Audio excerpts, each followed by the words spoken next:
দর্শক এ নিয়ে আরও জানাতে স্টুডিও থেকে সরাসরি যুক্ত হচ্ছেন সহকর্মী ইফতেখারুল আলম। যাচ্ছি তার কাছে। ইফতেখার, বিধ্বস্ত বিমানে 64 আরোহীর বেশ কয়েকজনের মৃত্যুর আশঙ্কা করা হচ্ছে। আপনার কাছে সবশেষ কি তথ্য রয়েছে?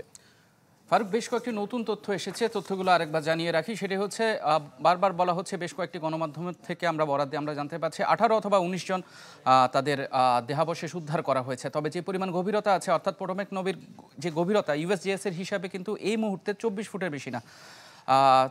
সেজন্য কিন্তু যে ধরনের কাজ করার কথা তা কিন্তু কার্যক্রম শুরু করেছে। সবচেয়ে বড় কাজ করছে এফবিআই। তাদের search and evidence response team, তাদের সদস্যদের সংখ্যাটাই হচ্ছে সেখানে সবচেয়ে বেশি। মোট 300 জন সেখানের মধ্যে কিন্তু এখন উদ্ধার কাজে অংশগ্রহণ করছে। যে হেলিকপ্টারটি বিধ্বস্ত হয়েছে সেখান থেকে যে 3 জন প্রশিক্ষণার্থী ছিল তাদেরকে উদ্ধারের কথাও বলা হচ্ছে। সেই সাথে যারা 64 জন যাত্রী, অর্থাৎ 7 জন যাত্রী এবং 4 জন ক্রু নিয়ে যে বিমানটি নদীর মাঝে এখন পড়ে আছে, সেটি আসলে 8 ফিট অবস্থান থেকে দেখা যাচ্ছে বলে উদ্ধারকর্মীরা জানিয়েছে।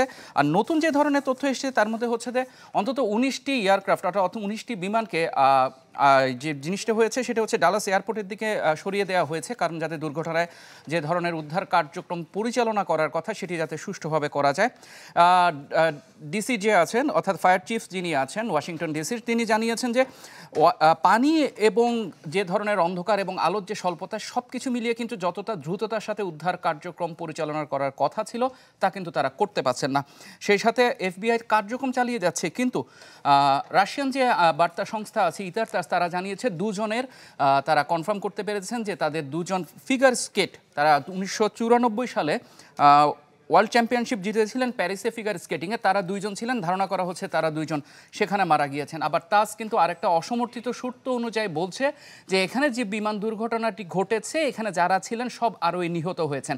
কিন্তু এখন পর্যন্ত এই বিষয়ে আমরা কোনো ধরনের বক্তব্য পাইনি, তাই আমরা এটা নিশ্চিত করতে পারছি না। তবে সেই সাথে অন্যান্য যে বিষয়গুলো সামনে এসেছে সেটি হচ্ছে এখানে কিন্তু, অর্থাৎ এই বিমানবন্দরকে ঘিরে, রোনাল্ডিনের বিমানবন্দর ঘিরে 6 দিন আগেও কিন্তু এই ধরনের একটি দুর্ঘটনা হতে যাচ্ছিল।